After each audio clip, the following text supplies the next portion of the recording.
أعوذ بالله من الشيطان الرجيم. بسم الله الرحمن الرحيم. ياسين والقرآن الحكيم إنك لمن المرسلين على صراط مستقيم تنزيل العزيز الرحيم لتنذر قوما ما أنذر آباؤهم فهم غافلون لقد حق القول على أكثرهم فهم لا يؤمنون إنا جعلنا في أعناقهم أغلالا فهي إلى الأذقان فهم مقمحون وجعلنا من بين أيديهم سدا ومن خلفهم سدا فأغشيناهم فهم لا يبصرون وسواء عليهم أأنذرتهم أم لم تنذرهم لا يؤمنون إنما تنذر من اتبع الذكر وخشي الرحمن بالغيب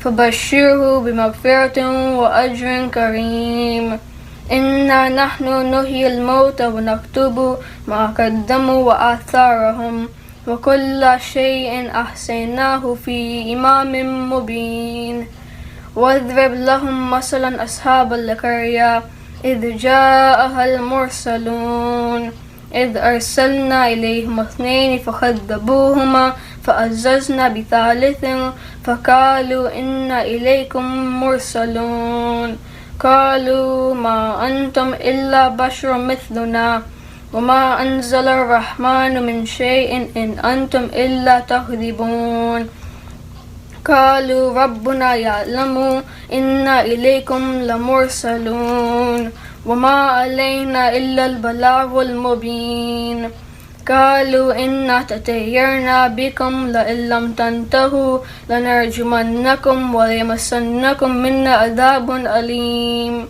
قالوا طائركم معكم أئن ذكرتم بل أنتم قوم مسرفون وجاء من أقصى المدينة رجل يسعى قال يا قوم اتبعوا المرسلين اتبعوا من لا يسألكم أجرا وهم مهتدون وما لي لا أعبد الذي فطرني وإليه ترجعون أأتخذ من دونه آلهة إن يردن الرحمن بضر لا تغني عني شفاعتهم شيئا ولا ينقذون إني إذا لفي ضلال مبين إني آمنت بربكم فاسمعون قيل ادخل الجنة قال يا ليت قومي يعلمون بما غفر لي ربي وجعلني من المكرمين وما أنزلنا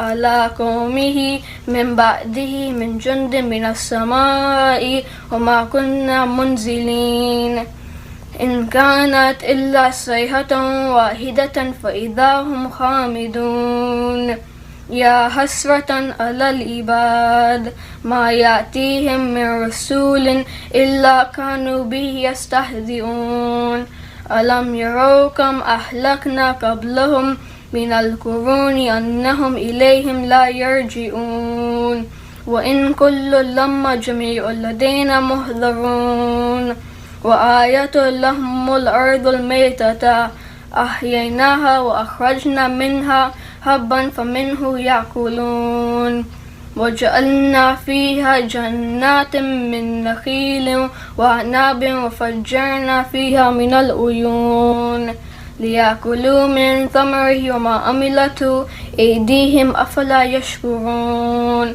سبحان الذي خلق الأزواج كلها مما تنبت الأرض ومن أنفسهم ومما لا يعلمون وآية لهم الليل نسلك منه النهار فإذا هم مظلمون والشمس تجري لمستقر لها ذلك تقدير العزيز العليم والقمر قدرناه منازل حتى عاد كالأرجون القديم لا الشمس ينبغي لها أن تدرك القمر ولا الليل سابق النهار وكل في فلك يسبحون وآية لهم أن حملنا ذريتهم في الفلك المشحون وخلقنا لهم من مثله ما يركبون وإن نشأ نغرقهم فلا شريك لهم ولا هم ينقذون إلا رحمة منا ومتاع إلى حين وإذا قيل لهم اتقوا ما بين أيديكم وما خلفكم لعلكم ترحمون وما تأتيهم من آية من آيات ربهم إلا كانوا عنها معرضين وإذا قيل لهم أنفقوا مما رزقكم الله قال الذين كفروا للذين آمنوا أنطعم من لو يشاء الله أطعمه إن أنتم إلا في ضلال مبين ويقولون متى هذا الوعد إن كنتم صادقين ما ينظرون إلا صيحة واحدة تأخذهم وهم يخصمون فلا يستطيعون توصية ولا إلى أهلهم يرجعون ونفخ في السور فإذا هم من الأجداث إلى ربهم ينسلون قالوا يا ويلنا من بعثنا من مرقدنا هذا ما وعد الرحمن وصدق المرسلون إن كانت إلا صيحة واحدة فإذا هم جميع لدينا محضرون فاليوم لا تظلم نفس شيئا ولا تجزون إلا ما كنتم تعملون إن أصحاب الجنة اليوم في شغل فاكهون هم وأزواجهم في ظلال على الأرائك متكئون لهم فيها فاكهة ولهم ما يدعون سلام قولا من رب رحيم وامتازوا اليوم أيها المجرمون ألم أعهد إليكم يا بني آدم ألا تعبدوا الشيطان إنه لكم عدو مبين وأن اعبدوني هذا صراط مستقيم ولقد أضل منكم جبلا كثيرا أفلم تكونوا تعقلون هذه جهنم التي كنتم توعدون اصلوها اليوم ما كنتم تكفرون اليوم نختم على أفواههم وتكلمنا أيديهم وتشهد أرجلهم بما كانوا يكسبون ولو نشاء لطمسنا على أعينهم فاستبقوا الصراط فأنى يبصرون ولو نشاء لمسخناهم على مكانتهم فما استطاعوا مضيا ولا يرجعون ومن نؤمره نكسه في الخلق أفلا يعقلون وما علمناه الشعر وما ينبغي له إن هو إلا ذكر وقرآن مبين لينذر من كان حيا ويحق القول على الكافرين أولم يروا أن خلقنا لهم مما عملت أيدينا أنعاما فهم لها مالكون وذللناها لهم فمنها ركوبهم ومنها يأكلون ولهم فيها منافع ومشارب أفلا يشكرون واتخذوا من دون الله آلهة لعلهم ينصرون لا يستطيعون نصرهم وهم لهم جند مهضرون فلا يحزنك قولهم إنا نعلم ما يسرون وما يعلنون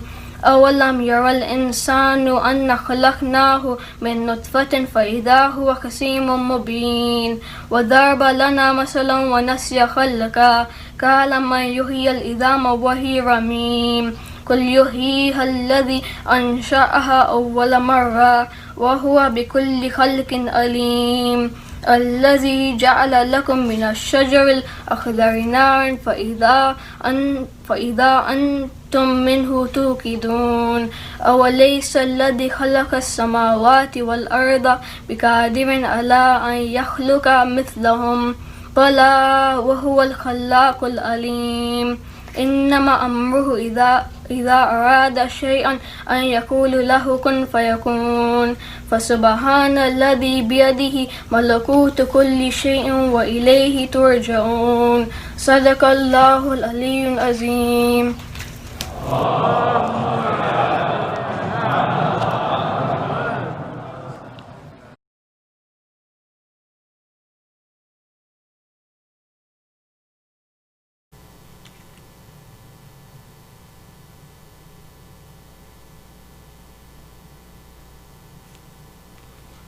اللهم صل على محمد وآل محمد.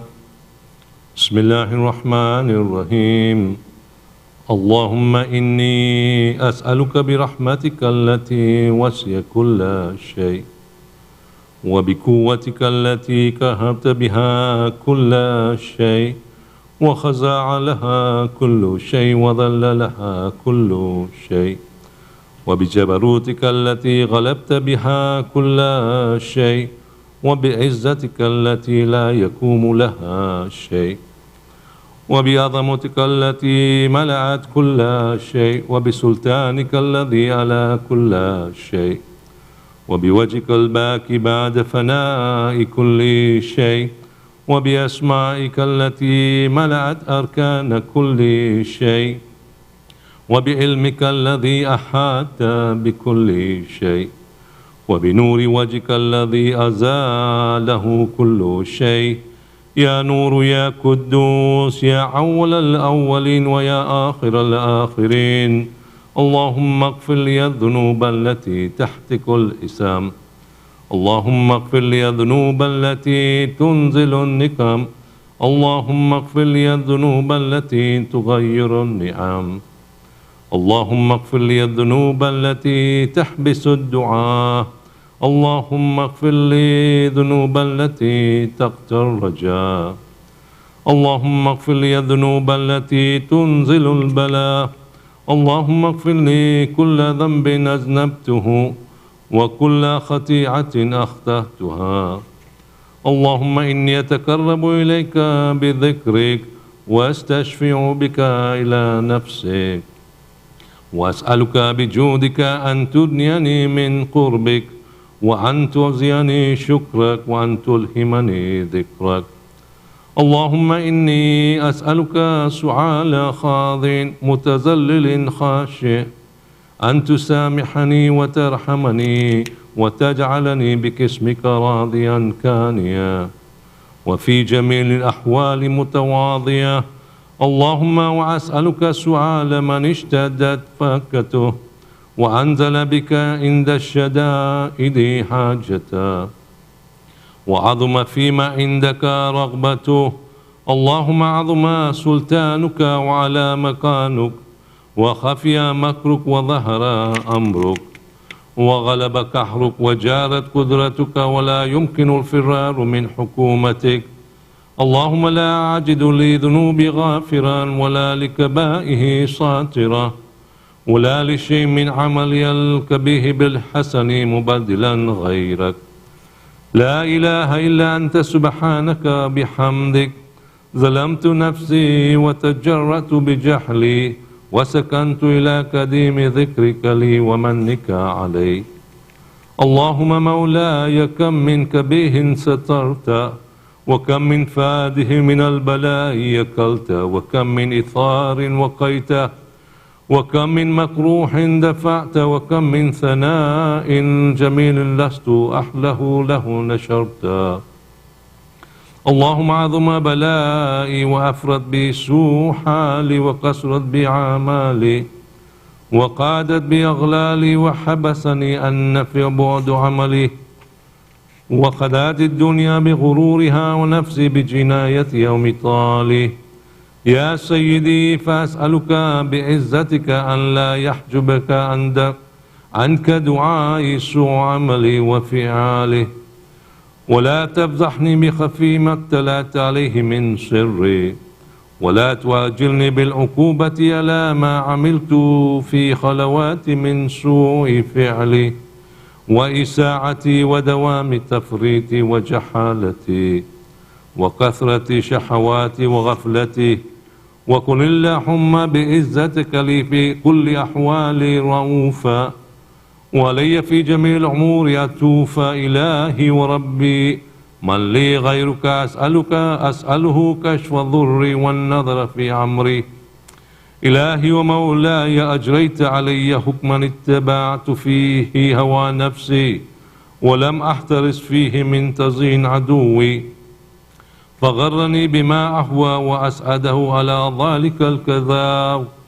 فتجاوزت بما جرى علي من ذلك بعد حدودك وخالفت بعد أمرك فلك الحجة علي في جميع ذلك ولا حجة لي فيما جرى علي في قضاؤك وألزمني حكمك وبلاؤك وقد أتيتك يا إلهي بعد تقصيري وإسرافي على نفسي معتذرا نادما منكسرا مستكيلا مستغفرا منيبا مقرا مذعنا معترفا لا أجد مفرا مما كان مني ولا مفزعا أتوجه إليه في أمري غير قبولك عذري وإثقالك إياي في سعة من رحمتك اللهم فاقبل عذري وارحم شدة زري وفكني من شد وثاكي يا رب ارحم ضعف بدني وركة جلدي وزقة عظمي يا من بعد خلقي وذكري وتربيتي وبري وتقضيتي حبني لابتداء كرمك وسعل في برك بي يا إلهي وسيدي وربي أتراك معذبي بنارك بعد توحيدك وبعد ما انتوى علي قلبي من معرفتك ولحج به لساني من ذكرك وأتكده ضميري من حبي وبعد صدق اعترافي ودعائي خازيا لربوبيتك هيهات أنت أكرم من أن تزي من ربيت أو تبعد من أدنيت أو تشرد من آويت أو تسلم إلى البلاء من قفيته ورحمت وليت شعري يا سيدي وإلهي ومولاي أتسالت النار على وجوه خرت لأزمتك صاجدة وعلى ألسن نتكت بتوحيدك صادقة وبشكرك مادها وعلى قلوب اتعرفت بليتك محككة وعلى ضمائر حوات من العلم بك حتى صارت خاشية وعلى جوارها سعت إلى أوتان تعبدك طائية وأشارت باستغفرك مدعنا ما هكذا ظن بك ولا أخبرنا بفضلك يا كريم ولا أخبرنا بفضلك عنك يا كريم يا ربي وأنت تعلم ضعفي عن قليل من بلاء الدنيا وعقوباتها وما يجري فيها من المكاره على أهلها ألا أن ذلك بلاء مكروه قليل مكثوه يسير بكاؤه كثير مدته فكيف احتمال البلاء آخرة وجليل وقور مكاره فيها وهو بلاء تتؤل مدته ويدوم مقامه ولا يخفف عن أهله لأنه لا يكون إلا عن غضبك وانتقامك وسخطك وهذا ما لا تقوم له السماوات والأرض يا سيدي فكيف لي وأنا عبدك الضعيف الذليل الحكير المسكين المستكين يا إلهي وربي وسيدي ومولاي لأي الأمور إليك أشكو ولما منها أزج وأبكي لعالم العذاب والشدة أم لطول البلاء ومدتي فلئن سيرتني للعقوبات ما عدائك وجمعت بيني وبين أهل بلائك وفرقت بيني وبين أحبائك وأوليائك فحبني يا إلهي وسيدي ومولاي وربي صبرت على عذابك فكيف أصبر على فراقك وحبني صبرت على حر نارك فكيف أصبر على النظر إلى كرامتك أم كيف أسكن في النار ورجاء عفوك فبعزتك يا سيدي ومولاي أقسم صادقا لئن تركتني ناطقا لأزجن إليك بين أهلها زجيج الآملين ولا أصرخن إليك صراخ المستصرخين ولا أبكين عليك بكاء الفاقدين ولا أنادينك أين كنت يا ولي المؤمنين يا غاية الآمال العارفين يا غياث المستغيثين يا حبيب قلوب الصادقين ويا إله العالمين أفتراك سبحانك يا إلهي وبحمدك تسمع فيها صوت عبد مسلم سجن فيها بمخالفتي وذاك تماضى بها بمعصيته وحبس بين أتباكها بجرمه وجريرته وهو يزج إليك زجيج المحمل لرحمتك ويناديك بلسان أهل توحيدك ويتوسل إليك بربوبيتك يا مولاي فكيف يبكى في العذاب وهو يرجو ما سلف من حلمك أم كيف تولمه النار وهو يعمل فضلك ورحمتك أم كيف يحركه لحبها وأنت تسمع صوت وترى مكانه أم كيف يشتمل عليه زفيرها وأنت تعلم ضعفه أم كيف يتقلل بين أتباكها وأنت تعلم صدقه أم كيف تجره زبانيتها وهو ينادك يا رب أم كيف يرجو فضلك في إتكه منها فتترك فيها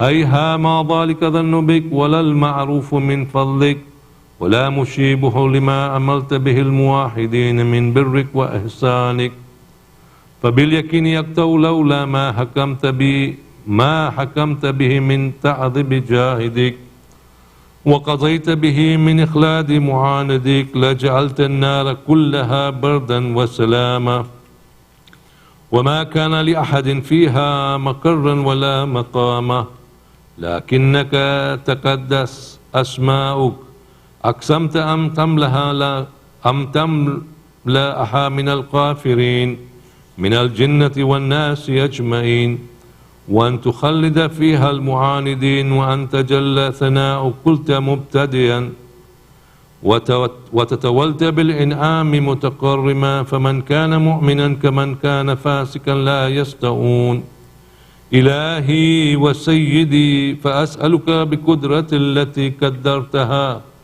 وبالقضية التي هتمتها وحكمتها وغلبت من عليه أجريتها أن تهب لي في هذه الليلة وفي هذه الساعة كل جرم أجرمت وكل ذنب أذنبت وكل كبه أسررت وكل جهل أملته كتمته أو أعلنت أخفيته أو أظهرت وكل سيئة أمرت بالإثبات هل كرام الكاتب الذين وكلتهم بحفظ ما يكون مني وجعلتهم شهودا علي مع جواره وكنت أنت الرقيب علي من ورائهم والشاهد لما خفي عنهم وبرحمتك أخفيت وبفضلك سترت وأن توفر هذه من كل خير أنزلت أو إحسان فضلت أو بر نشرت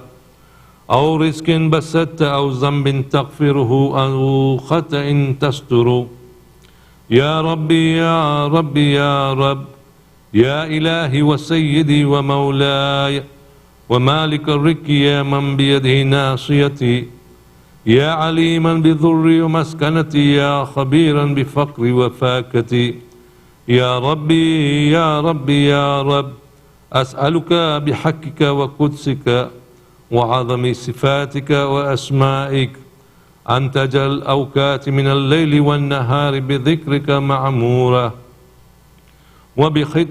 وبخدمتك موصولة وعمالي عندك مقبولة حتى تكون أعمالي وأورادي كلها وردا واحدا وهال في خدمتك سرمدا يا سيدي يا من عليه معولي يا من إليه شكوت أهوالي يا ربي يا ربي يا رب قوي إلى خدمتك جواره، واشدد على العزيمة جوانه، وهب لي الجد في خشيتك والدوام في الاتصال بخدمتك حتى أسرعها إليك في ميادين السابقين، وأصغي إليك في المبارضين، وأشتكى إلى قربك في المشتاكين، وأدنو منك دنو المخلصين، وأخافك مخافة المؤمنين، واجتمع في جوارك مع المؤمنين.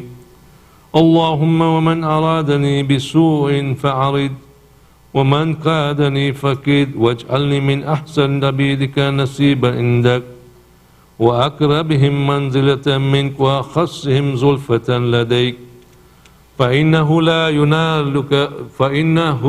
لا ينال ذلك إلا بفضلك، وجد لي بجودك، واعطف علي بمجدك، واحفظني برحمتك، واجعل لساني بذكرك لحجا، وقلبي بحبك متيما، ومن علي بحسن إجابتك، وأقلني أثرتي، واغفر لي ظلتي، فإنك قضيت على بإبادتك، وأمرتم بدعائك، وزمنت لهم الإجابة، فإليك يا ربي نسبت وجهي، وإليك يا ربي مددت يدي، فبعزتك استجيب لي دعائي، وبلغني مناي، ولا تكت من فضلك رجاي، واكفني شر الجن والإنس من عاداي، يا سري الرضا اغفر لمن لا يملك إلا الدعاء، فإنك فعال لما تشاء، يا من اسمه دواء، وذكره شفاء، وتعته غنى، ارحم رأس ماله الرجاء، وسلاهه البقاء، يا سابغ النيام، يا دافي النكام، يا نور المستوحش في الظلم، يا عالما لا يعلم، صل على محمد وآل محمد، وافعل بما أنت أهل، وصلى الله على رسوله والأئمة الميامين من آله، وسلم تسليما كثيرا. اللهم صل على محمد وآل محمد. سورة مباركة الفاتحة.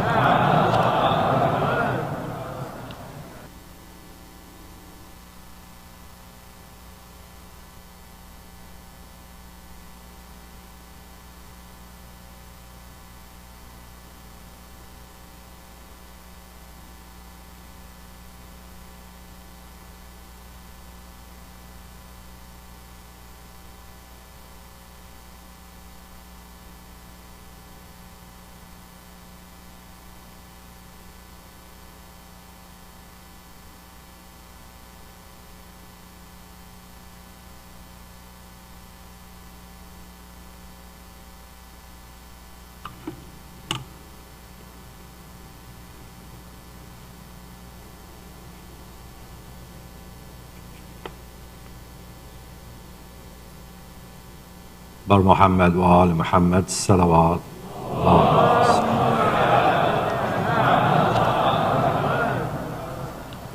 تیروں کے سائے میں جنازہ حسن کا ہے، تیروں کے سائے میں جنازہ حسن کا ہے، ہائے رنگ لال حسن پہ کفن کا ہے،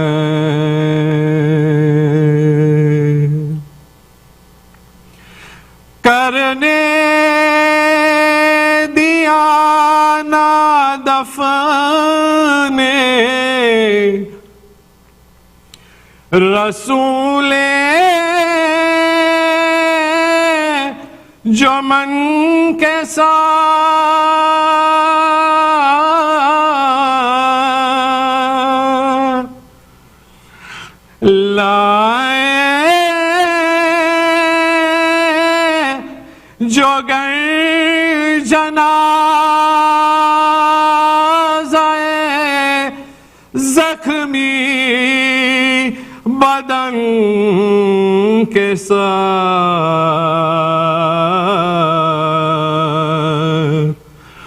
دل پاش پاش آج رسول زمن کا ہے تیروں کے سائے میں جنازہ حسن کا ہے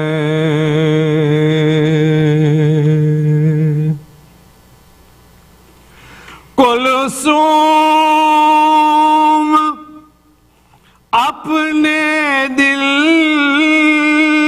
کو سنبھالے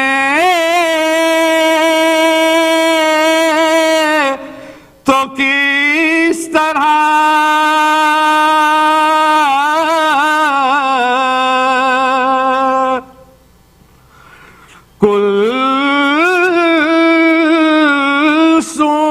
کلثوم اپنے دل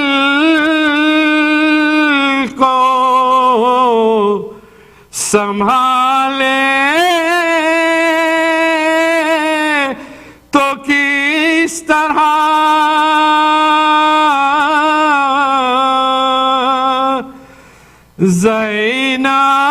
زینب تو بدن سے تیر نکالے تو کس طرح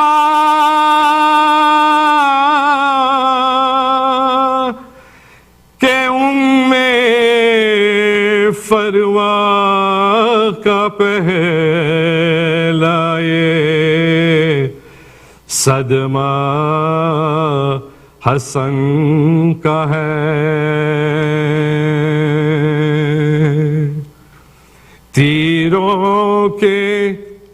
تیروں کے سائے میں جنازہ حسن کا ہے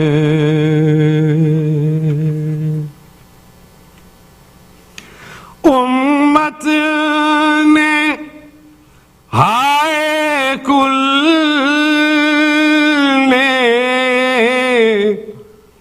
پیمبر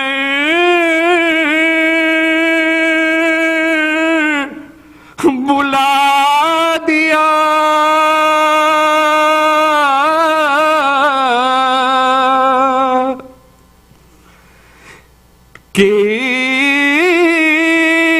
کس طرح آج رسالت ادا کیا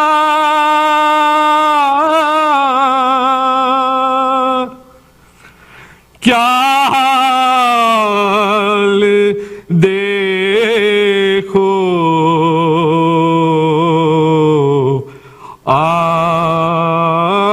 آج نبی کا چمن کا ہے تیروں کے سائے میں جنازہ حسن کا ہے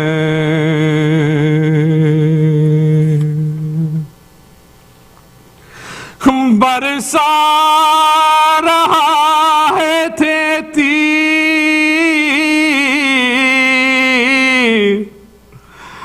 جنازے پہ امتی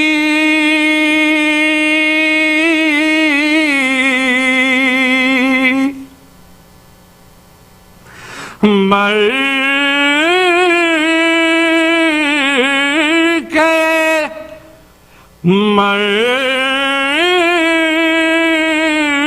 کد سے آپ دیکھے رہے ہوں گیا نبی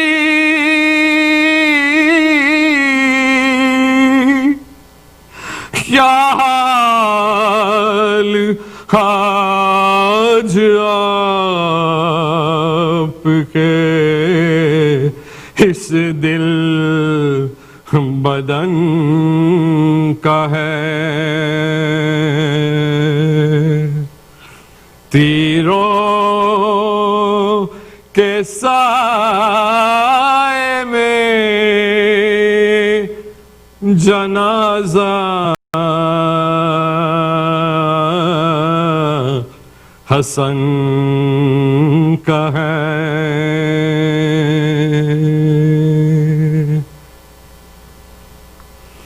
قاسم بھی رو رہے تھے یتیمی کے ساتھ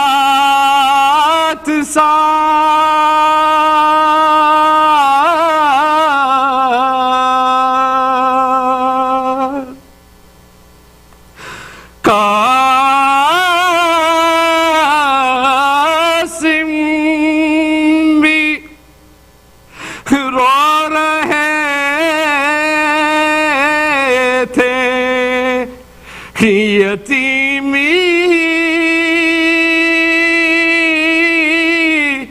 کے ساتھ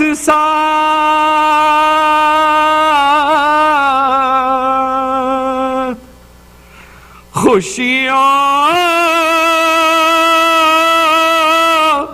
کے دن گزر گئے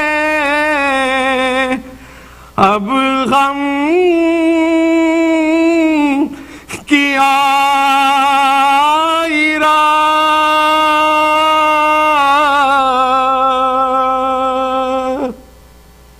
لگتا یہ جنازہ کسی ہستتن کا ہے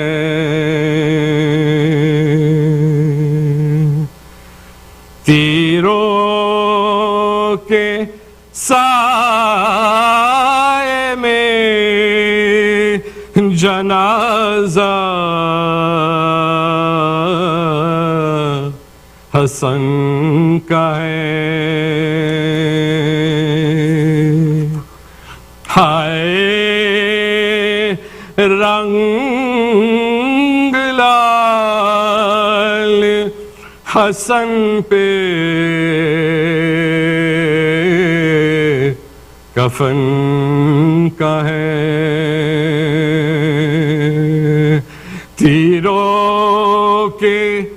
تیروں کے سائے میں جنازہ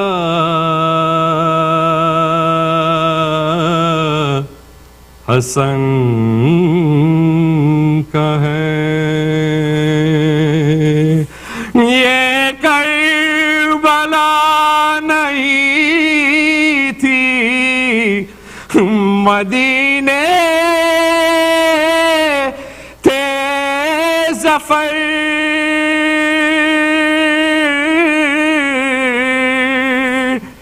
یہ مرتضیٰ کا در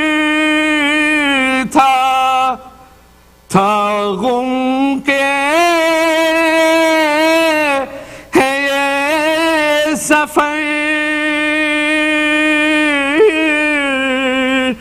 یہ نوحہ یہ لگ رہا ہے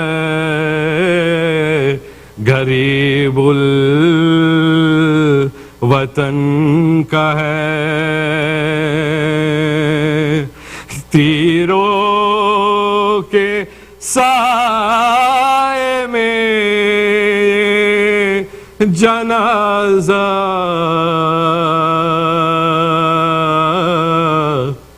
حسن کا ہے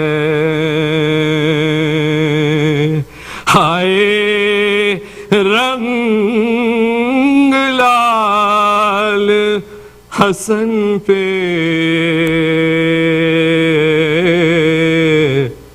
کفن کا ہے صلوات پڑھ کے محمد وآل محمد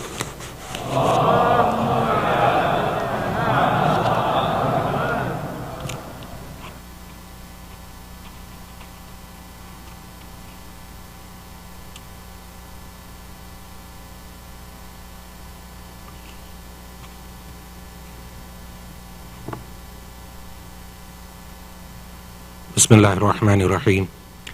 Sayyid Hassan Rizvi, my elders, brothers, sisters in Iman, Assalamu alaikum wa rahmatullahi wa barakatuh. Surah Fatiha is requested for all the names listed on the screen and Kul Arwahil Mu'minin wal Mu'minat Sawab al-Fatiha.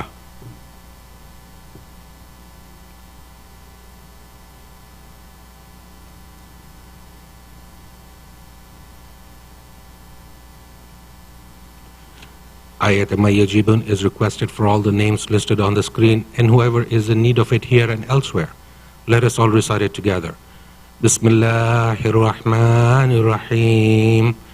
Amman yujibul mustarra idha da'ah wa yakshifu as-su. Amman yujibul mustarra idha da'ah wa yakshifu as-su. Amman yujibul مضطر إذا دعاه ويكشف السوء أمن يجيب المضطر إذا دعاه ويكشف السوء أمن يجيب المضطر إذا دعاه ويكشف السوء اللهم صل على محمد وعلى محمد. Ladies, Wafat Majlis will be held tomorrow at 11 a.m. via Zoom. The Zoom link was sent via WhatsApp broadcast earlier today and is also in the HIC newsletter. Now let us invite Sayyid to recite tonight's Majlis par Muhammadin wa ali Muhammad salawat.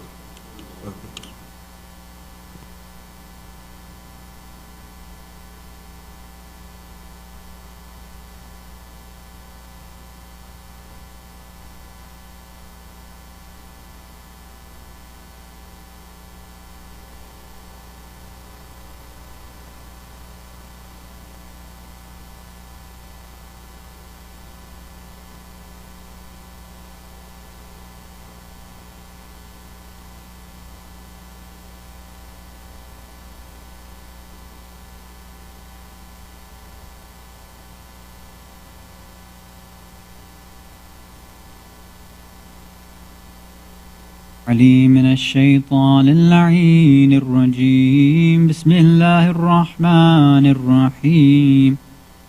وبه نستعين. لا حول ولا قوة إلا بالله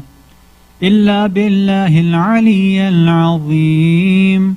والحمد لله رب العالمين. الصلاة والسلام على أشرف الأنبياء والمرسلين خاتم النبيين شفيع المذنبين رحمة للعالمين سيدنا ونبينا وحبيب قلوبنا والشفيع نفوسنا والطبيب ذنوبنا أبي القاسم المصطفى محمد. اللهم صل على محمد وعجل فرجه. ثم الصلاة والسلام والتحية والإكرام على أهل بيته الطيبين الطاهرين المعصومين المظلومين المنتجبين المكرمين الخيرين الفاضلين لا سيما بقية الله في الأرضين روحي وأرواح العالمين للترى بمقدمه الفداء ولعنة الله على أعدائهم أجمعين من الأولين والآخرين إلى قيام يوم الدين أما بعد صلوات على محمد وآل محمد اللهم صل على محمد Mu'mineen, mu'minat, brothers and sisters in Islam and Iman, Salamun alaykum wa rahmatullahi wa barakatuh. Continuing our series of analyzing the famous khutbah of Sayyida Zainab alayhi salam in Kufa. We first looked at the first trait that she described the people of Kufa and saying that they were people of false allegiance, that they broke their promises and they went against their word. Based on this, there was different motivations that we saw why people would make any sort of treaty or any sort of truce or give their word. Sometimes it's for selfish, worldly, materialistic reasons. Sometimes we do it for socio-political reasons. Other times it's true Islamic, tawheedi, divine concerns. And we saw that for each group, each of them broke, the first two groups at least, broke their covenant with the Imam and with the Imams before them and with the Prophet as well, based on the reason for why they gave their word in the first place. And we connected it with our own relationship with the Imam at the time, reminding ourselves that the Imam is not here like a genie in a lamp for us just to take care of our worldly needs. Although of course he can pray to Allah for us on our behalf. Of course, he will solve all the socio-political, economic issues in the world, but that's not the reason we should be calling to him. And that's not the reason we should be expecting and desiring his reappearance. The reason is because he is Hujjatullah fil ard. He is Allah's proof on earth. He's the only one qualified to manage all of this world. This is why our heart yearns for him. This is why we want him to come back. In the same way, those who desired for the Imam to come, they wrote letters because they knew he was the rightful Khalifa, the rightful leader on earth, and no one else could take that spot. The second quality that we looked at was about self-praise and bragging. Sayyida Zainab alayha salam mentioned a few different traits. The first was salaf, salaf with a sad. And this, we said, is when a person has self-pride and arrogance for a trait that they don't even possess, for a non-existent trait. And we looked at a narration from the first Imam where he said that there's different signs of being stupid and foolish. One of them is when a person is daring, bold, or confident and has no reason to. And another is when a person has this boasting, this bragging, this conceitedness, when they don't have any sort of nobility, they don't have any honor or dignity, they don't have any reason to boast or brag. So we said just as the Muslims of that time boasted and bragged about their Islamic faith, about their love for Allah, their love for Islam, their love for the Ahlul Bayt, and their love for Imam Hussein alayhi salam, they called the Imam based on that. But it was just them speaking. It was just words. They didn't actually have the ability to act upon what they thought they believed in their hearts. And in fact, they didn't actually have that true love in their hearts. We need to be careful of this same style of over-exaggeration. We should be more honest with ourselves about what really is our level, our maqam, our daraja with the Ahlul Bayt, especially with the Imam of the time. What do we really want from him? What do we expect from him? What do you and I think we'll do when the Imam returns? Will we be supporters and defenders? Are we willing to do what it takes right now to pave the way for him to return? We should be honest with ourselves first and be humble before we brag and boast about the fact that we are on this path of the Ahlul Bayt. When, in fact, we may not actually have that love, that consideration, and the ability to practice what we preach. So we have to be careful of that. The next quality we mentioned was ujb. which is also self-praise. It's also being arrogant and boasting and being conceited.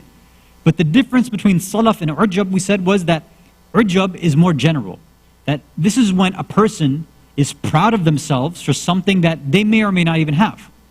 And we talked about how the ulama describe different levels of ujub. One level is when a person just feels superior and they lack humility. Another is when a person doesn't consider their positive traits from Allah. The third is when they start to see that their bad traits are actually good. And the fourth, and probably the most dangerous one, is when a person, a believer, allegedly, feels this religious entitlement. They believe that they deserve certain things from God. Because of how good they've been, all the traits they have, they feel that God should give them X, Y, Z things and blessings in this world. We want to continue the discussion of ujub tonight. And hopefully, if we have time, there's three main points that we want to try to discuss. The first is, what exactly is the source of self-praise and ujub itself? How does this actually develop in a person? What causes it? Next is, if we're trying to determine whether you and I possess this destructive, abhorrent spiritual trait or not, this negative spiritual trait, well, how can we determine? We can maybe look at the results and the consequences. By looking at that, maybe we can figure out that, yes, we might be victims of this spiritual disease. And at the end, we'll try to mention a few words about the cure. How do we cure this disease that's within us and prevent it from either growing more and getting worse, or from even happening at all to us?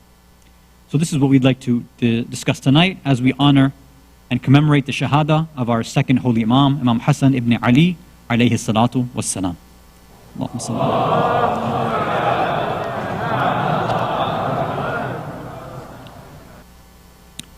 So the first point is, what exactly is the reality of ujub? What is it? Right? We said it's self-praise. We talked about the levels. But we want to examine it a bit more. Right? Specifically, what's the source? How does it actually come about? Is there something that I've done? Is there some action I performed?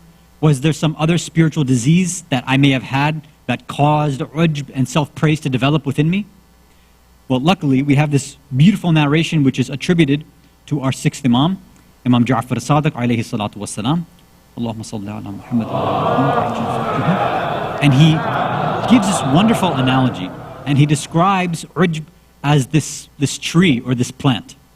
And there he starts talking about, well, just like if you think about a plant, obviously in order to grow that plant, you need a seed, you have to have the right soil, it requires water, and then from there, if it starts growing, you'll see the branches, you'll see the leaves, and then eventually you'll get some sort of fruit out of it.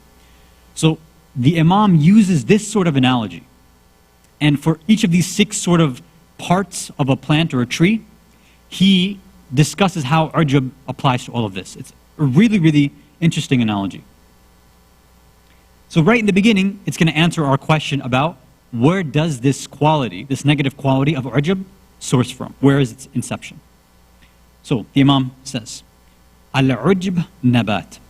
Ujub, self-praise, arrogance, is a plant. Habbuha al-kufr. Its seed is kufr. Now, what is kufr? That'll be the main point when I finish the narration, then we'll go back to this idea. What is kufr? So the seed of ujub is kufr. Wa arduha an-nifaq. The soil that it grows on is hypocrisy, nifaq. Wa ma'uha al-ghay. The water that's used to help it grow is what? Ghay. Ghay can be translated as trespassing, transgressing, going beyond the limits. So far we have kufr, nifaq, and transgression, or going beyond, ghay. Then he goes to the second half, which is, okay, now that it's all there, what are the results and the consequences? وَأَغْصَانُهَا الْجَهْلِ. Its branches result in what? Its ignorance, jahl. وَوَرَقُهَا الضَّلَالَ. Its leaves are misguidance. وَثَمَرُهَا اللَّعْنَ وَالْخُلُودُ فِي النَّارِ. Its fruits are la'na, right? La'nat, and spending an eternity in hell. And then he ends, فَمَنْ أَخْتَارَ الْعُجْبِ فَقَدْ بَذَرَ الْكُفْرِ. Whoever has chosen ujb, who's made the choice to self-praise, to be conceited, to be a person who boasts and brag, فَقَدْ بَذَرَ الْكُفْرِ. That means that they have already planted the seed of kufr. That's how this is developed. وَزَرَعَ النَّفَاقِ. And they've grown, cultivated, and harvested, and farmed nifaq, hypocrisy. وَلَا بُدَّ مِنْ أَنْ يُثْمَرُ. It's inevitable that a person like this will bear its fruit. Meaning, it's inevitable for a person who's chosen to plant that seed of nifaq, the seed of kufr, which then will lead to them having ujub, which then will cause them to grow this hypocrisy. They will no doubt end up in hellfire. They will earn the la'na of Allah. So this is the kind of skeletal structure that the Imam gives as far as the analogy of ujub being a plant. So what is he saying here? How do you grow this plant? First you plant kufr, then the earth that you plant it in is nifaq, hypocrisy. Then the water that you put on that soil is transgression or sinning or going beyond the means. What grows from it? Ignorance comes out of it. Then that ignorance leads to misguidance and dalala. Then that leads you inevitably to la'na and then eternity in hellfire. So the main point here is what? What's the source that we need to stop, that we need to get to? The source of all of this. It's kufr. Kufr is that seed that we don't want to plant in the first place. If we can somehow figure out what is kufr, how do we stop ourselves from planting that seed within us, then hopefully, inshallah, we would have stopped ourselves from allowing this plant of ujub to grow strong, or maybe we would have even stopped ujub to grow in us at all. Salawat ala Muhammad wa ala Muhammad. So first we have to figure out what exactly is kufr. What is a kafir? Who is a kafir? First thing we need to do, as I'm sure most of you are used to at this point, we take the normal ideas that are in our mind and I need you to throw that in the garbage. Even if you've heard it on the minbar, I need you just to put it away for a second, right? The normal way and the normal translations that we hear, what? Disbeliever or unbeliever, or the worst one is infidel. So first about this word infidel. This word infidel is not a proper equivalent to the word kafir. Now there's a whole history to how this developed. I don't want to go into the full history, but a few points for you, for those who are interested, you can go and research later. Infidel itself is a Christian term, a term that was used in the 16th, 14th, 15th, or 16th century. This was a term used with, coming from the Latin in fidelis, right? In meaning not, fidelis coming from fide, which means to believe or have faith. This was specifically a Christian term, meaning in Christianity, they used the word infidel for somebody who was an enemy of Christianity, or an enemy of Christ. That's what they used it for. So anybody that was non-Christian, anybody at all, no matter what, especially Jews and Muslims, whoever it was, every single person would be qualified as an infidel because they didn't have that faith of Christ within them. They believed the faith, they didn't have faith in Christianity. This usage in the English language as an equivalent for kafir is something very, very recent. Muslims themselves never really use this. And it's funny, this discussion actually came up in one of my classes in college, right? With my professor, a non-Muslim, I believe, if I'm not mistaken, a Christian professor. Based on his own research, right, was that this usage of infidel and this idea of kafir or kufr, meaning people who are not of your own faith, was a foreign idea to Islam. It wasn't used like that, as we're going to mention in a second. What happened, according to my professor's research, was that this was something that was actually instituted by the CIA in Afghanistan, right, in the 70s. And I'm sure you all know exactly what happened in the 70s in Afghanistan, right? When you had the Marxist communist Soviets on one side, and then you had the other powers on the other side, right, like the U.S., all fighting for Afghanistan. And there was a little person there, Osama bin Laden, right, with his group. What they realized with that, the CIA, according to my professor's research, was that the CIA saw there was a concept within Islam where they could other individuals, right? They can push them aside. We can create this us versus them, black and white dichotomy. They said, let's use this idea of kufr and kafir, let's feed it into these people, so they see that anybody else that tries to come in, you need to eliminate them. And this is how they were able to force feed these new sort of Wahhabi, Salafi style ideas into the, what wasn't really then the Al-Qaeda, which, that was Taliban, which later developed, but these were the quote-unquote mujahideen of that time in Afghanistan. But again, this is something for those of you who are interested, you can do your own research. This was my professor's opinion based on his research.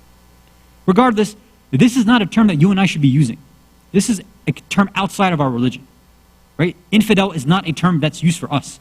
Kafir is not necessarily used for somebody who is just, a non-Muslim. That's not always the way that it's used. So infidel is not a good equivalent. Disbeliever is also not a good equivalent, nor is unbeliever. We should try to get in the habit of either, trying to stick with the Arabic and then figuring out what the actual meaning is, and then explaining to people through that phrase or through that meaning, right? Doing a tafsir of the word, because that's what Arabic requires. Arabic normally doesn't have one-to-one word translations. And when we do that, we end up taking a lot from the actual meaning of the word. So then the question is, okay, well, what does it mean then? What is the kind of deeper or more expansive meaning of kafir and kufr? Well, there are different meanings, and it will depend on the context. In the Quran itself, it's been used obviously many times, and it has various different contextual meanings. Sometimes it might mean non-Muslims, but sometimes it includes Muslims. Sometimes it might mean Ahlul Kitab, sometimes it doesn't. Sometimes it might mean the opposite of shukr, right? You have kufr and shukr, right? Kufr, kufran na'ma, right? Somebody who denies blessings, and then you have shukr, shukr na'ma, somebody who is thankful and grateful for their blessings. So the usages vary. Even it will depend on the discipline and the field that you are using or who's using it. For example, in a legal context, right, in a book of fiqh, or as far as the Islamic laws are concerned, the definition of a kafir will vary, right? And that's one kind of realm. But in the world of akhlaq, in the world of spirituality, kafir has a whole different meaning, or it takes a more expansive or greater meaning, which can even include Muslims, as we want to mention right now. Because if kafir just means a non-Muslim, then why in the world would our sixth Imam say the source, the seed of self-praise and ujab, even in Muslims, is what? It's us planting that seed of kufr, which you and I are probably doing. So what is actually then the root meaning of kufr? So let's go through that. If you can recite as-salawat ala Muhammad wa ali Muhammad.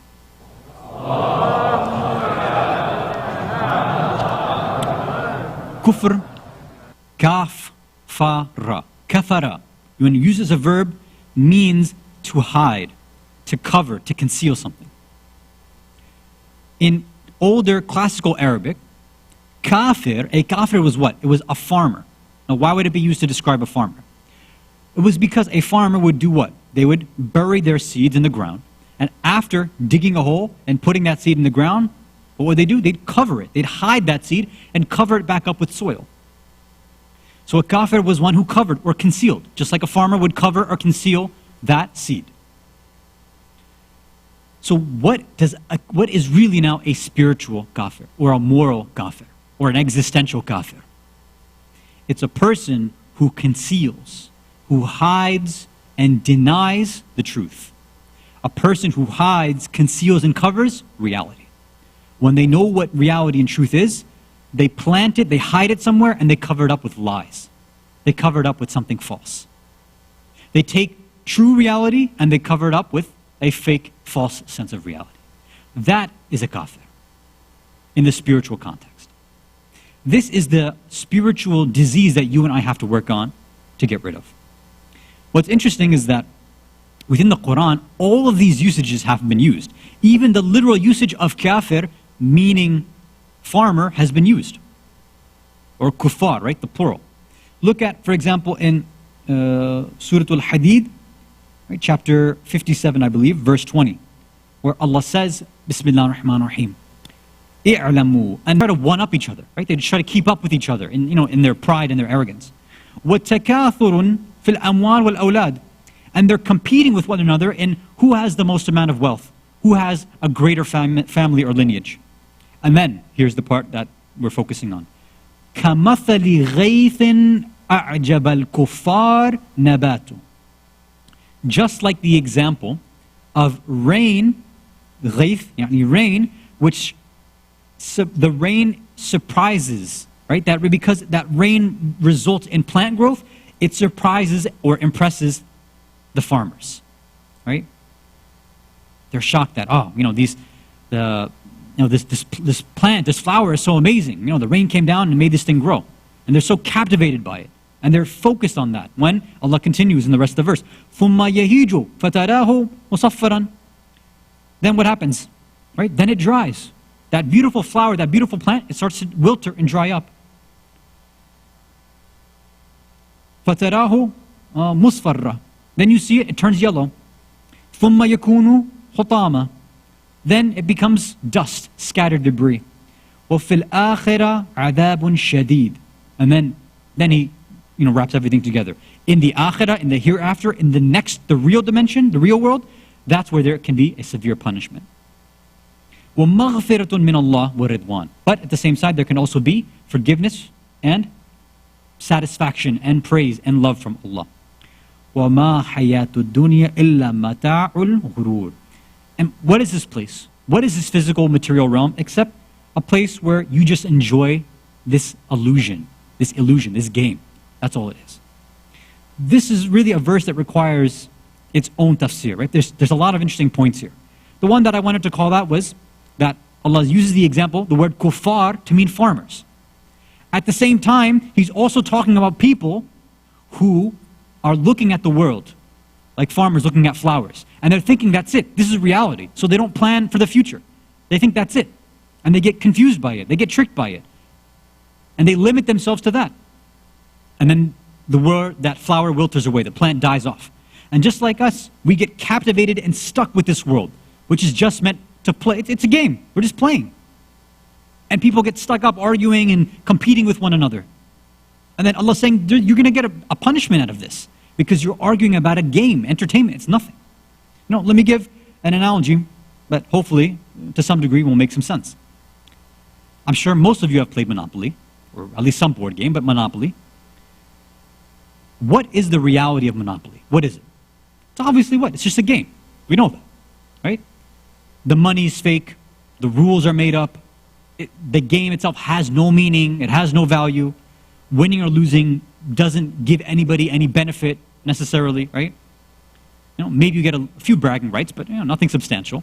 It's for fun, that's it. Everybody, no matter who, generally you understand that, right? As long as kids might be a little different, but most adults will understand this is just a game that we're playing, that's it. But what happens with certain individuals is that when they get involved in the game, before they started to play, they knew what Monopoly was. It's just a game, just entertainment, that's it. Money's fake, rules are fake, no value. After the game, they should know that as well. But during that game, something within them tells them that this actually has real importance. This is real. There's value to this. There's some reality to this. I'm going to focus and hone in on this and make this reality. And that's where you see certain absolutely depraved individuals who will go and cheat and lie and steal in a game like Monopoly, right? Or if they end up losing, or something happens in the game, they get upset like a little baby, and they throw the game aside, or like, I'm not playing with you anymore, something like that. They end up turning a false, illusory reality, a fake thing, into something real. The reality that they knew that Monopoly is just a game, they covered it up, and they covered it up with something else, with their own fake lies. They thought that this small, temporary feeling of goodness, right? That victory that we all want victory. We love power, we love wealth, we love control. It feels good, nobody can deny that. But somebody has become so depraved, so completely messed up, that they're willing to subvert and completely dismiss that reality that they realize that this is just a game. They push it aside and they turn it into reality. They know deep down that this is fake, but they go against their better judgment. They hide the reality of this being a game, and they decide to act as if it's real. Because they think that the feeling they get out of it will also be real. Real money, real power, real wealth, real control, when it's not the case. That analogy applies for us here. We have turned this reality, everything we do here, even our Islam, the way we practice things, we've turned it into a game as well. We start competing with one another. We start making things that are fake into something that is real. And when a person praises themselves, what they're doing is actually covering the truth and reality that they already know. Now, how does that happen? Well, let me explain it in a few words. Let's apply this idea to the idea of praising oneself, of kufr to ujub now. If you can recite as-salawat ala Muhammad wa ala Muhammad. Remember, we said ujub, praising oneself, it can be either a quality you have or you don't have. Well, let's take the example that you do have the quality, right? Let's think about somebody possessing the quality where they perform azadari, or aza. They mourn for Imam Hussein alayhi salam and the shuhada and the Ahlul Bayt. Now we would say normally, objectively, that's a good quality. Okay. Now let's go through the 4 stages quickly of ujb and apply the idea of how a person has covered up the truth that they know, and that's what's led to them praising themselves. The first level we said was what? Is when a person, the first level of ujb and self-praise is when a person feels superior to others, right? And they're not humble. So what lie are they covering up? What lie, what soil are they putting on top of the truth? What is the lie? The lie is this. This quality of me being involved in aza, whether it's poetry or reciting Quran or preparing niyaz or tabarruk or reciting a speech, whatever it is, all of that makes me better than everybody else. I have some qualities that people don't have. Definitely members of non-Muslims, they don't have that, so I'm doing it, I'm better than them. There are certain Shias who don't bother, they don't come to the majalis, they don't volunteer. I'm better than them. Right? I'm the one who has this quality, other people don't. So obviously that's a good thing for me. God has given me the gift of being able to shed tears and have my heart broken in the love of Aba Abdullah Hussein. That's a gift God's given me, and He hasn't given it to other people. You see that sort of arrogance that's in somebody.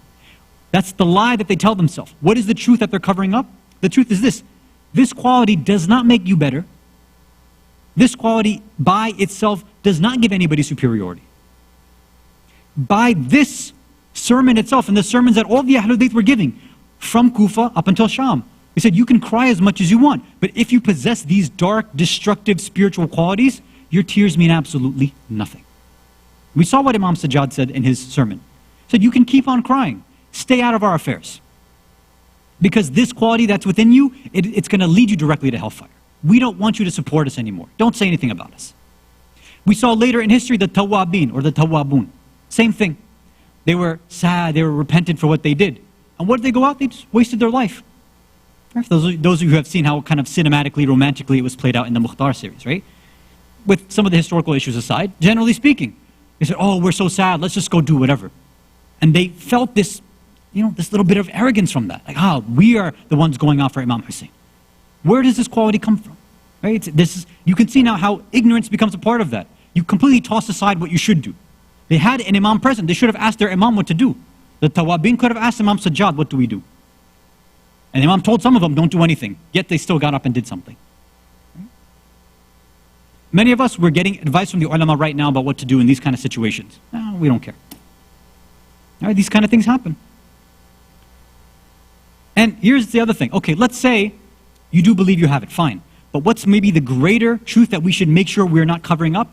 Even if I do have it, even if I am an azadar and I am practicing it, and other people don't have it, am I absolutely sure that there's nobody else in this community, in the world, practicing that azad better than me? Am I the best azadar in the community? What kind of ridiculous notion is that? I mean, every single one of us can at least think of one person that they know is a better lover of Hussein than us. 100%. There's somebody that, they've given more in terms of food or money, or they've recited more, and their heart is into it, they're sincere. We can think of all these traits about at least one person. If that's the case, and you can recognize that, then that's one of the first cures too. You could pick out at least one counterexample. Like, okay, I want to make sure that I'm not being arrogant with my azza. I need to make sure, okay, Allah has given me this quality, that's good. It's not from my own self. Allah has gifted it to me, but I shouldn't allow it for me to feel superior to other azadaran. There's definitely others. And in fact, if you can go further, say, everybody else must be better than me. I can't allow myself to assume that anybody else has a better quality of azadari than I do. even if they don't even practice it. Even if it's a Sunni, for example, who has no idea about what's going on in Karbala. It's very tough to kind of make these excuses. But if they knew the story, maybe as we see many when they learn about it, they become more heartbroken about the story than some of us who have been growing up with these stories our whole lives, right? When they hear that first, the first bits of the story, they begin, they start bawling. And those of us who have heard it year after year, some of us, for whatever reason, we can't even shed a tear anymore. So we have to be very, very realistic. Know the truth. This quality doesn't make us better than anybody else. And definitely there will be at least one, and I would even say we have to make sure we recognize that everybody else outside of us must have this quality better. And this is where we turn to another advice that was given by our 8th Imam, Imam Ali ibn Musa al-Rida alayhi salatu wassalam. Allahumma salli. And this is a long advice, but I just want to go to the ending part, and I think I've mentioned it before as well. He says that a true slave of Allah, a true mu'min, whenever they interact, whenever they meet somebody else, anybody else, whether they're Sunni, Shia, Muslim or not, monotheist or not, doesn't matter. When they meet anybody else, internally, to themselves, they have the belief in the idea that huwa khayrun minni. This person's better than me. That's what real humility is. I know my own deficiencies. I know my own weaknesses. I know what I could be doing better. But this person, I have no idea what capacity that Allah's given them. I should know that I should assume that they're doing better than me. I have to know that deep. I have to have that certainty. Because I don't know what their life's like, but I know my life. I know how I've grown up. I've known my positives, my negatives. I know I could be doing better. So I'm absolutely certain that I'm not doing the best that I could. So that's why Ayatollah Bahjat also gives this advice, Qaddasallahu sirru, that husnul dhan, giving the benefit of the doubt, is something you do for everybody else. Su'ul dhan, not giving the benefit of the doubt, is for something that you do for yourself. Give other people excuses, but don't give yourself an excuse. If you can't wake up for Fajr, well, you have to be harsh with yourself and say, no, I could have done it.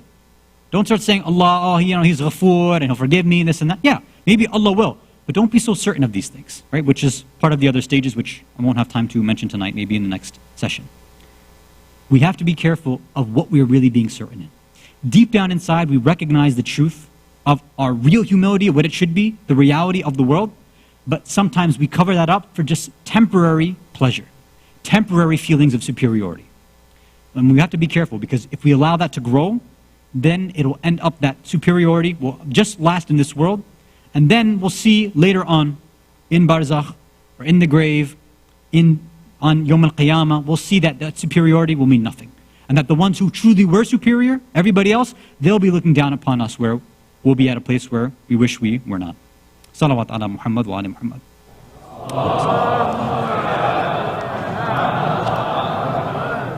So inshallah, we have a few more points with this discussion on Ujub, which we'll mention on Sunday night, inshallah, if Allah gives us a tawfiq, and try to wrap it up with a few cures as well, as we mentioned tonight. One more salawat ala Muhammad wa ala Muhammad.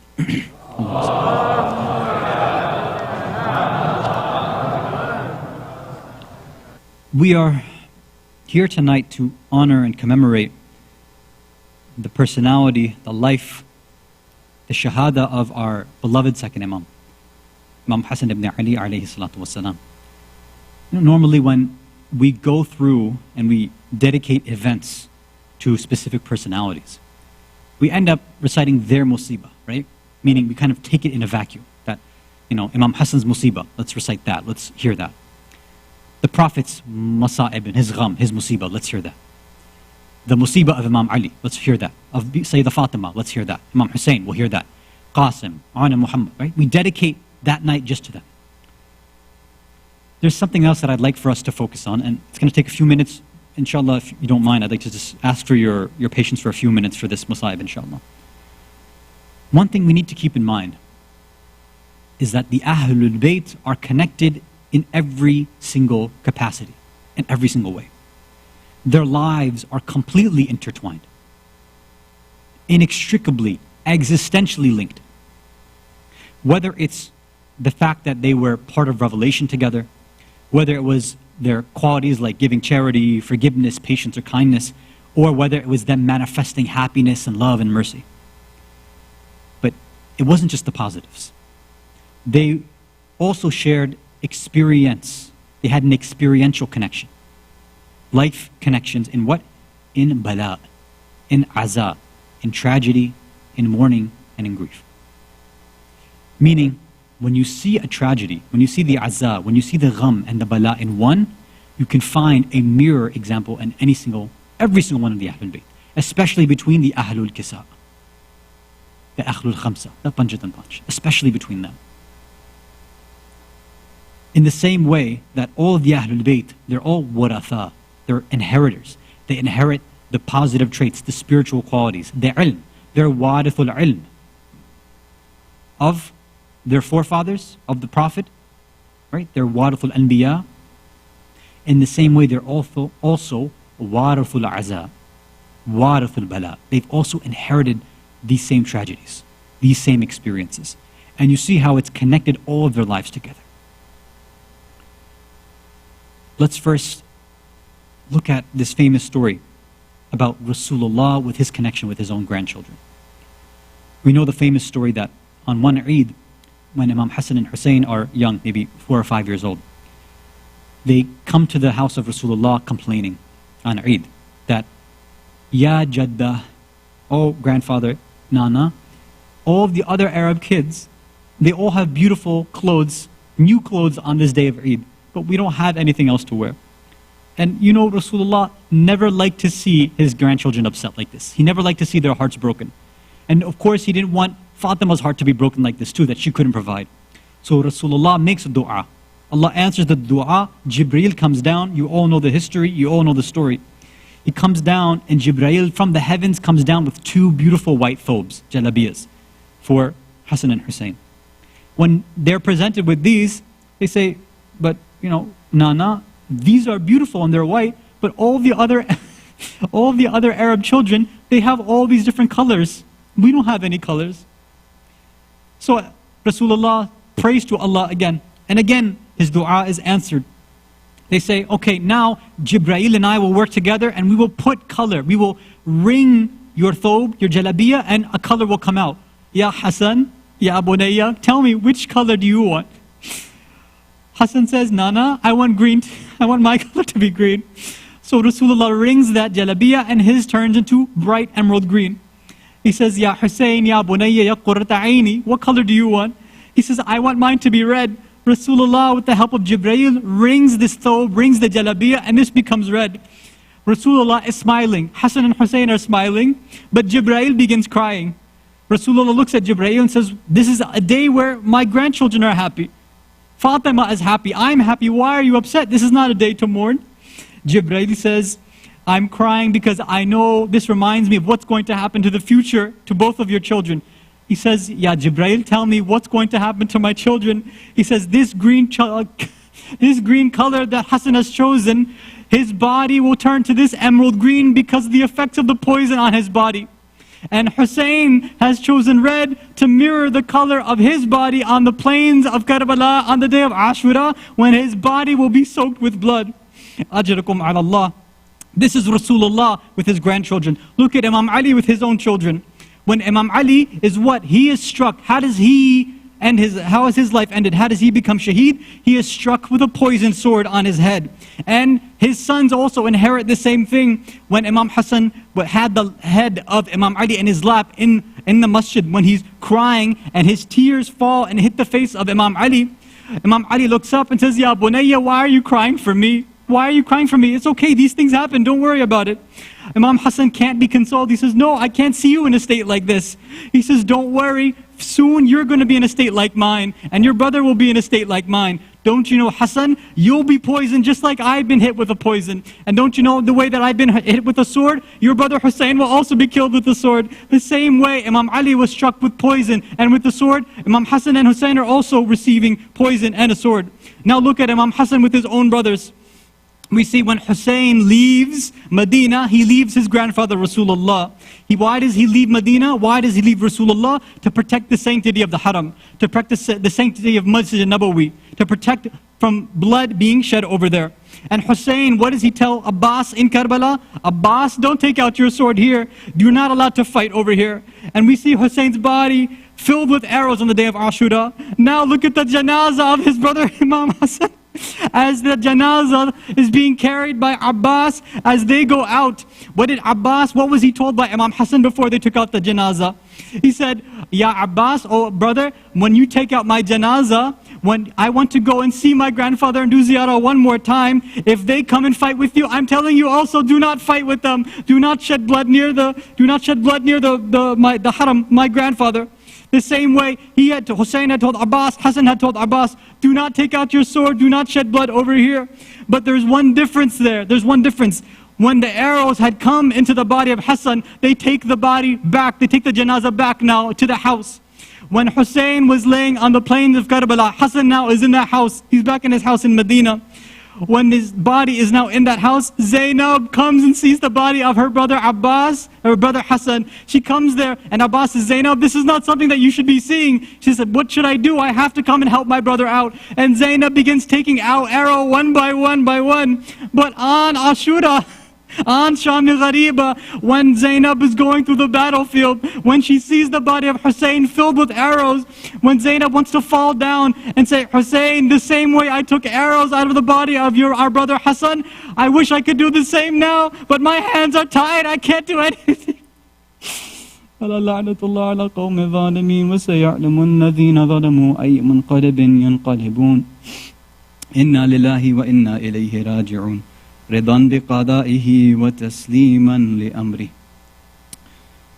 ماتم حسين.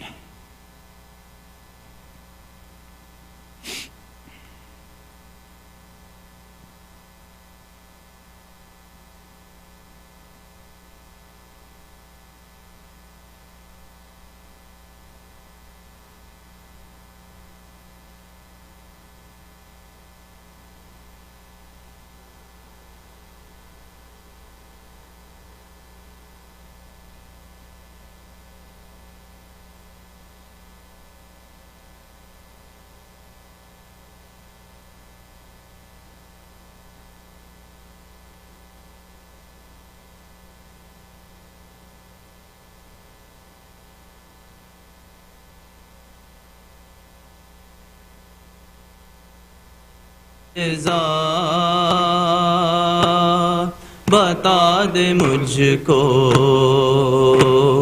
پتھر کیوں آ رہے ہیں، کیسا ہے یہ چراغا، کیسا ہے یہ چراغا، دل ڈوبے جا رہے ہیں، کیا شام آ گیا ہے، اما فضا بتا دے مجھ کو پتھر کیوں آ رہے ہیں، اما فضا بتا دے مجھ کو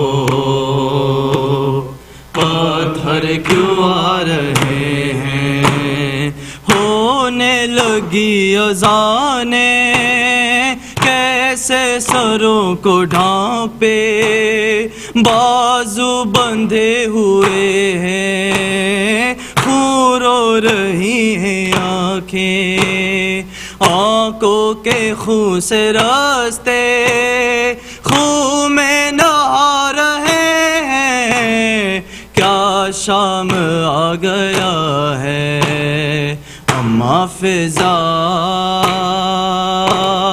بتا دے مجھ کو پتھر کیوں آ رہے ہیں، اما فضا بتا دے مجھ کو پتھر کیوں آ رہے ہیں، سجاد کا کلیجا صد پاش ہو رہا ہے، ایک ایک زخم ان کا اس غم میں رو رہا ہے، زینب کا نام لے کر آداب بلا رہے ہیں، کیا شام آ گیا ہے، اما فضا بتا دے مجھ کو پتھر کیوں آ رہے ہیں محفظہ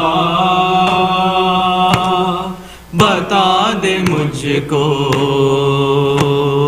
پتھر کیوں آ رہے ہیں نیزے پہ جتنے سر ہے ایک سر ہے ان میں سا آنکھیں ہے بند اس کی اور خاک پر ہے گرتا عباس کا یہ سر ہے عباس کا یہ سر ہے تیور بتا رہے ہیں کیا شام آ گیا ہے اماں فضا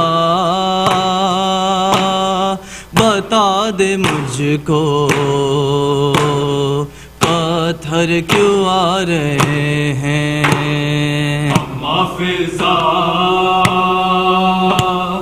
بتا دے مجھ کو پتھر کیوں آ رہے ہیں اتنا چلے ہیں پیدل کانٹوں پہ سارے قیدی تھک جاتی چلتے چلتے چلتی اگر زمیں بھی پیروں کے آبلے بھی آنسو بہا رہے ہیں کیا شام آ گیا ہے اماں فضا بتا دے مجھ کو پتھر کیوں آ رہے ہیں محفظہ بتا دے مجھ کو پتھر کیوں آ رہے ہیں ہے لوگ کس طرح کے ہم سے دعا کرائے اے قیدیو دعا دو یہ دن نہ ہم پہ آئے لے کر دعائیں ہم سے دل بھی دکھا رہے ہیں کیا شام آ گیا ہے اماں فضا بتا دے مجھ کو پتھر کیوں آ رہے ہیں محفظہ بتا دے مجھ کو پتھر کیوں آ رہے ہیں ماں کے گودیوں سے لپٹے ہوئے ہیں بچے ہے ہاتھ رسیوں میں ماں کیسے جکڑے بچے جو گر رہے ہیں بچے جو گر رہے ہیں وہ مرتے جا رہے ہیں کیا شام آ گیا ہے اماں فضا بتا دے مجھ کو پتھر کیوں آ رہے ہیں محفظہ بتا دے مجھ کو پتھر کیوں آ رہے ہیں یا حسین یا حسین یا حسین یا حسین یا حسین یا حسین راج دلارا زہرا کا زخمی ہے اور پیاسا ہے راج دلارا زہرا کا زخمی ہے اور پیاسا ہے راج دلارا زہرا کا زخمی ہے اور پیاسا ہے راج دلارا زہرا کا زخمی ہے اور پیاسا ہے کتنی مرادوں سے پالا اس کے تکی زہرا نے، ایسے مرادوں والے کا جلتی زمین پر لاشا ہے، راج دلارا زہرا کا زخمی ہے اور پیاسا ہے، راج دلارا زہرا کا زخمی ہے اور پیاسا ہے، خوش کے گلے پر شمر لئی کیوں پھیر دیا خنجر تو نے، جس کو نبی نے پیار کیا تو نے گلا وہ کاٹا ہے، راج دلارا زہرا کا زخمی ہے اور پیاسا ہے، راج دلارا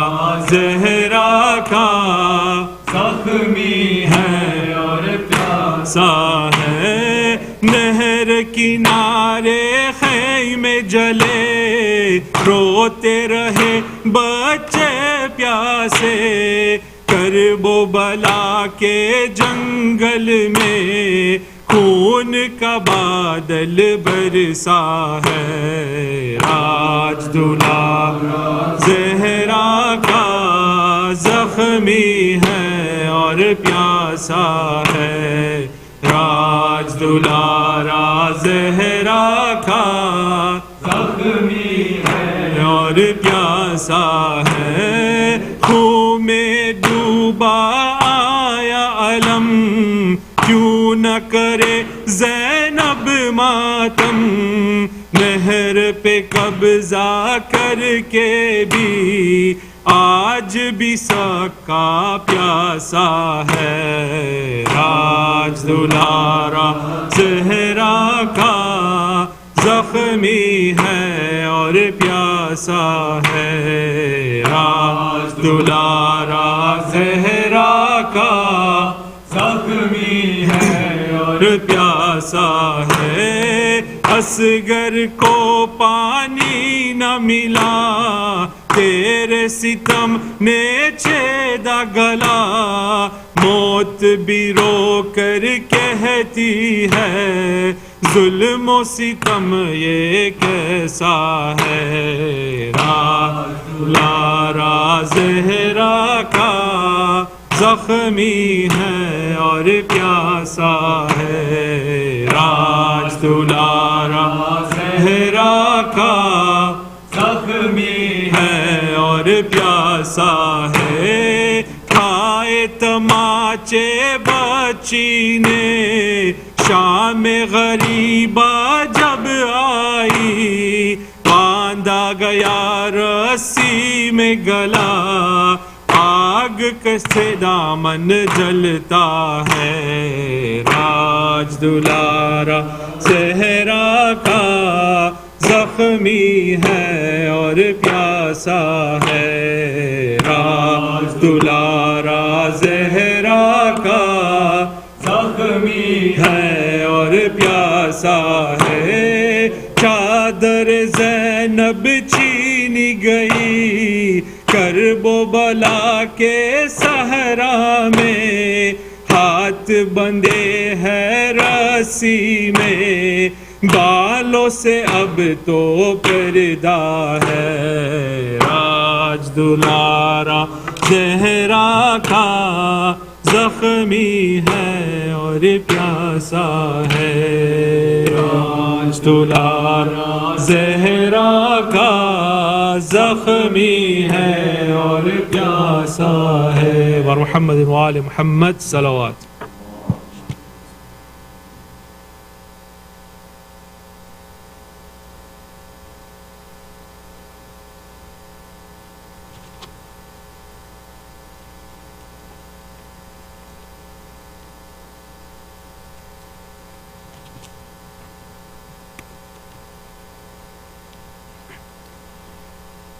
السلام عليك يا أبا عبد الله، السلام عليك يا ابن رسول الله، السلام عليك ورحمة الله وبركاته.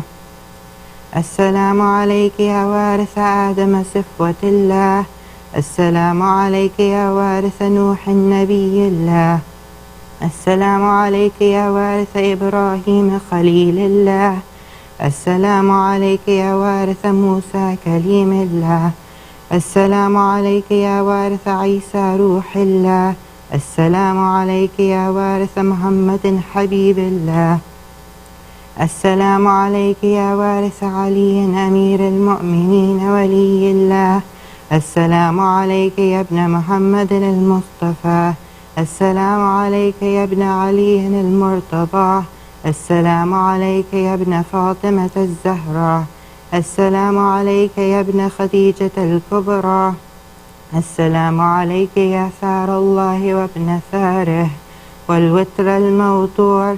أشهد أنك قد أقمت الصلاة وآتيت الزكاة وأمرت بالمعروف ونهيت عن المنكر وأطعت الله ورسوله حتى أتاك اليقين.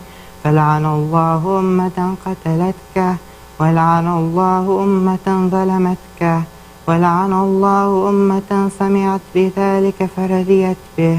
يا مولاي يا أبا عبد الله، أشهد أنك كنت نورا في الأسلاب الشامخة والأرحام المطهرة، لم تنجسك الجاهلية بأنجاسها ولم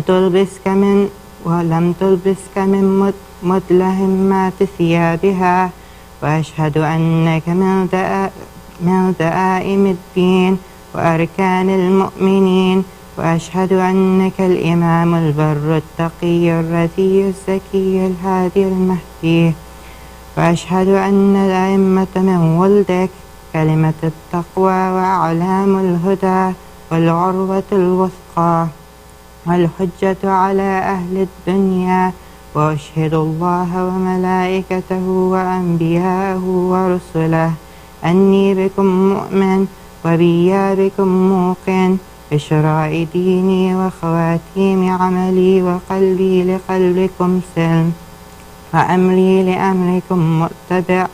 صلوات الله عليكم وعلى أرواحكم وعلى أجسادكم وعلى أجسامكم وعلى شاهدكم وعلى غائبكم وعلى ظاهركم وعلى باطنكم.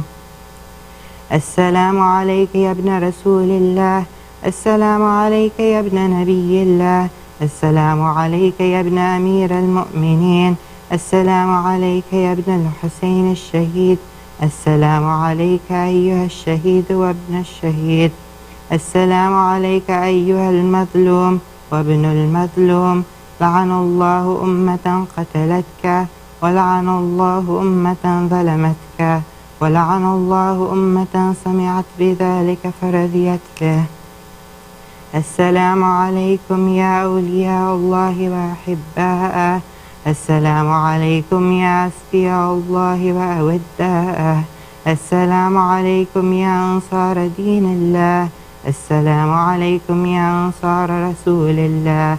السلام عليكم يا أنصار أمير المؤمنين. السلام عليكم يا أنصار فاطمة الزهراء سيدة نساء العالمين. السلام عليكم يا أنصار أبي محمد الحسن بن علي الزكي الناصح. السلام عليكم يا أنصار أبي عبد الله. بأبي أنتم وأمي طبتم وطابت الأرض التي فيها دفنتم وفزتم فوزا عظيما. فيا ليتني كنت معكم فأفوز معكم. السلام عليك يا ابن أمير المؤمنين. السلام عليك أيها العبد الصالح المطيع لله ولرسوله. وأشهد أنك قد جاهدت ونصحت وصبرت حتى أتاك اليقين. لعن الله الظالمين لكم من الأولين والآخرين وألحقهم بدرك الجحيم. السلام عليك يا مولاي وابن مولاه. السلام عليك يا غريب الغرباء. السلام عليك يا سلطان أبا الحسن علي بن موسى الرضا ورحمة الله وبركاته. السلام عليك يا صاحب الزمان. السلام عليك يا خليفة الرحمن. السلام عليك يا شريك القرآن. السلام عليك يا مولانا صاحب العصر والزمان. السلام عليكم ورحمة الله وبركاته.